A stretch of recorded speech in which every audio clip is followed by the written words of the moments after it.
নমস্কার, 7 hour news নেটওয়ার্কে আপনাদের স্বাগত। এবার উত্তরবঙ্গ মেডিকেল কলেজ ও হাসপাতালের বিরুদ্ধে উঠল সদ্যজাত বদলের অভিযোগ। সূত্রের খবর, গত 7 জানুয়ারি দার্জিলিংয়ের মাটিগাড়ার অন্তর্গত রানাজোতের বাসিন্দা বেদশ্রুতি দাস সন্তান প্রসবের জন্য উত্তরবঙ্গ মেডিকেল কলেজ ও হাসপাতালের প্রসূতি বিভাগে ভর্তি হন। জানা গেছে, সেদিনই তিনি একটি পুত্র সন্তানের জন্ম দেন। তবে ঘরে সন্তান আসার আনন্দ যেন নিমেষেই নিরানন্দে পরিণত হলো। হাসপাতালের তরফে দাস পরিবারকে জানানো হয় যে সদ্যজাতের শ্বাসকষ্টজনিত সমস্যা থাকায় তাকে এসএনসিইউতে রাখা হয়েছে। তবে একদিন পর হাসপাতাল থেকে জানানো হয় যে তাদের সন্তান মারা গিয়েছে। আর এরপরই হাসপাতালের বিরুদ্ধে তীব্র ক্ষোভ উগরে দেন ওই সদ্যজাতের অভিভাবক। কেন তাদের মনে হচ্ছে যে তাদের জীবিত সন্তানকে বদলে দেওয়া হয়েছে? এ প্রসঙ্গে হাসপাতালের বিরুদ্ধে একরাশ ক্ষোভ উগরে দিয়ে ওই সদ্যজাতের বাবা জয় ঝা কি জানালেন, শুনবো। আমার সন্তান হওয়ার পরে আমাকে দেখানো হয় যে তোমার ছেলে না মেয়ে হয়েছে, দেখো। আমি ছেলে আর মেয়ে যখন দেখে নিয়ে সই করতে যাব, তো মানে আয়া যে আসে বাচ্চাকে নিয়ে সাথে সরে যায়। তা আমি জানি বাচ্চাকে পরিষ্কার করে মা কাছে দিবে, তা আমি আর কিছু বলি নাই। তা আমাকে সই করার পরে নার্সগুলা আমাকে বলে যে ব্লাড নিয়ে আসো। আমার ব্লাডের স্লিপ দেয়, আমি ব্লাড আনতে চলে যাই। ব্লাড আনতে যাওয়ার পরে আমি ওখানে লাইন দিয়েছিলাম। 2-3 ঘন্টা পরে আমাকে ফোন করা হয়, বলা হয় যে তুমি কোথায় আসো? তাই আমি বললাম ব্লাড ব্যাঙ্কে আছি। তাহলে তুমি সঙ্গে এখানটা আসো। আমি কোথায় আসবো? বলে এই ওয়ার্ডে আসো। কেন? বলে তোমার ছেলে এখানে পড়ে আছে। আমার ছেলে ওখানে গেল কী করে? আমার ছেলে তো ওর মার কাছে থাকার কথা, সুস্থ হচ্ছে হয়েছে। বলে না, তোমার ছেলে এখানটা, তুমি এক্ষুনি আসো।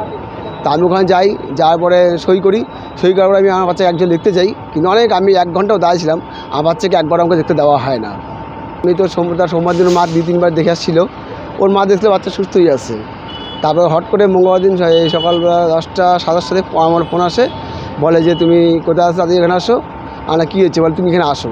তা আমি যাই, আমাকে যাওয়ার বলে তোমার বাচ্চা মারা গেছে, এইটা তোমার বাচ্চা। কিন্তু আমি আমার বাচ্চাকে প্রথম একজন যখন দেখছিলাম, আর আমার স্ত্রী তো 3-4 বার গিয়ে যা দেখছিল, ওই বাচ্চার সাথে এই বাচ্চার কোনো মিল নাই, যার জন্য আমরা ওই বাচ্চা নিতে অস্বীকার করে দিই। কী করে বুঝলেন বাচ্চার মিল নেই? যে মিল নেই কারণ হচ্ছে আমার বাচ্চার মানে যে বাচ্চা দেখানো হচ্ছে ওর গাড়ি পুরো সাদা ধাপ দেওয়া, দেখে মনে হচ্ছে মারা গেছে। আর আমার ছেলের মাথার চুল ছিল একটু পাতলা, এই বাচ্চাটার চুলের মাথাটা ঘন চুল। আমার ছেলের পা গেলে ছিল লম্বা লম্বা, এই বাচ্চাটা লম্বাটা একটা খাটো আমার মনে হলো, যার জন্য আমি অস্বীকার করি যেটা আমার বাচ্চা না, আমি এটা নেব না। তখন থানাকে আমি কমপ্লেন করি যে এই বাচ্চার ডিএনএ টেস্ট করা হোক আর ময়নাতদন্ত করা হোক, যে কী করে বাচ্চা মারা গেছে। আমার ছেলে তো শ্বাসকষ্ট বলা হয়েছিল, শ্বাসকষ্ট নেই, বাচ্চা কী করে মারা গেছে জানানো হোক, আর ডিএনএ টেস্ট করে প্রমাণ করা হোক যেটা আমার বাচ্চা। মেডিকেলে বাচ্চা বদলের ঘটনা অহরহ ঘটছে। হ্যাঁ, আমার মনে হয় ওরাই বদল করছে। কেন কি না, আমার থেকে ওরা যখন বাচ্চা জন্ম নেয়, ওরা আমার থেকে অনেক মানে সবাই এসে টাকা চাচ্ছিল, আমি টাকা দিতে পারিনি। ও টাকা দিয়ে পারিনি মনে আমার সন্দেহ, এই কারণেই ওরা বাচ্চা পাল্টারি করেছে। বাচ্চা কি মেডিকেলে জন্ম হয়েছিল? হ্যাঁ, মেডিকেলে জন্ম হয়েছিল। মেডিকেলের সূত্রভাবে একদম নর্মাল ডেলিভারি, মানে নর্মাল ডেলিভারি ছিল। আর আমার মানে যখন বাচ্চা আমাকে দেখানো ছিল, যখন আমি ডাক্তারকে জিজ্ঞেস করছিলাম, ডাক্তার ম্যাডাম বাচ্চার কোনো সমস্যা হচ্ছে? ডাক্তার বলছে না, বাচ্চা সুস্থ আছে। কিন্তু ওখান থেকে যখনই এসএনসিইউতে উঠে নিয়ে যায়, ডাক্তাররা আমাকে এসে বলে যে বাচ্চার শ্বাসকষ্ট আছে। কিন্তু বাচ্চা যদি শ্বাসকষ্ট থাকে, জন্মের সময় তার সমস্যা দেখা দেবে, জন্মের 4-5 ঘন্টা পরে সমস্যা দেখা দিবে না, তাই না? আমি যার জন্যই ওই বাচ্চা নিতে অস্বীকার করে দিয়েছি। আর আমি যদি মনে হয় আমার বাচ্চার কোনো সমস্যা ছিল না, ওরা বাচ্চা বদলি করে দিয়ে আমার বাচ্চা অন্য কাউকে দিয়ে দিয়েছে, আর অন্য কারো মরা বাচ্চা আমার হাতে দিয়ে ধরানি হয়েছে, যার জন্য আমি বাচ্চা নিতে অস্বীকার করে দিই। অন্যদিকে এই গুরুতর অভিযোগ প্রসঙ্গে উত্তরবঙ্গ মেডিকেল কলেজ ও হাসপাতালের সুপারিনটেন্ডেন্ট ডক্টর সঞ্জয় মল্লিকের বক্তব্য শোনাবো আপনাদের। তার কমপ্লেনটি হচ্ছে যে বাচ্চাটি ডেলিভারি হয় যে এতে, সেখানে একটা লো বার্থ ওয়েট 1.6 কেজি বাচ্চাটি ছিল। বাচ্চাটি ওখান থেকে এসএনসিইউতে শিফট করা হয়। এসএনসিইউতে বাচ্চাটি 2 দিন পরে মারা যায়। তো সেক্ষেত্রে বাচ্চাটির মায়ের দাবি যে সেই বাচ্চাটি ওনার নয়। তো এখানে যখন বাচ্চা শিফট করা হয়, তার একটা আইডেন্টিফিকেশন মার্কস থাকে, যতদিন মা হসপিটালে থাকে এবং বাচ্চার হাতে ওই ট্যাগগুলো দেওয়া থাকে। তাছাড়াও বাচ্চার অন্য আইডেন্টিফিকেশন মার্কস পেপারের মধ্যে নেওয়া হয়। সেই সমস্ত আইডেন্টিফিকেশন মার্কস চেক করেই বাচ্চা সবসময় দেওয়া হয়, সেই জীবিত হোক আর মৃত হোক। সেক্ষেত্রে এই জিনিসটা হওয়ার কোনো সম্ভাবনাই নেই।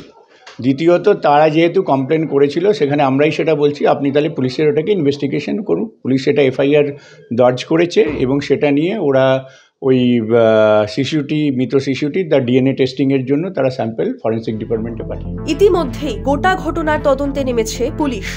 তবে জীবিত ও মৃত সদ্যজাতকে নিয়ে উত্তরবঙ্গ মেডিকেল কলেজ ও হাসপাতালে যে চাপানুতর শুরু হয়েছে তার সমাধান সূত্র কবে মিলবে সেটাই এখন দেখার। শিলিগুড়ি থেকে নিতেশ রায়ের রিপোর্ট, 7 আওয়ার নিউজ নেটওয়ার্ক। আরও বিভিন্ন খবরের আপডেট জানতে হলে 7 আওয়ার নিউজ চ্যানেলটিকে সাবস্ক্রাইব করতে ভুলবেন না, কারণ আপনাদের একটা সাবস্ক্রিপশন আমাদের কাছে অত্যন্ত মূল্যবান। জয় হিন্দ।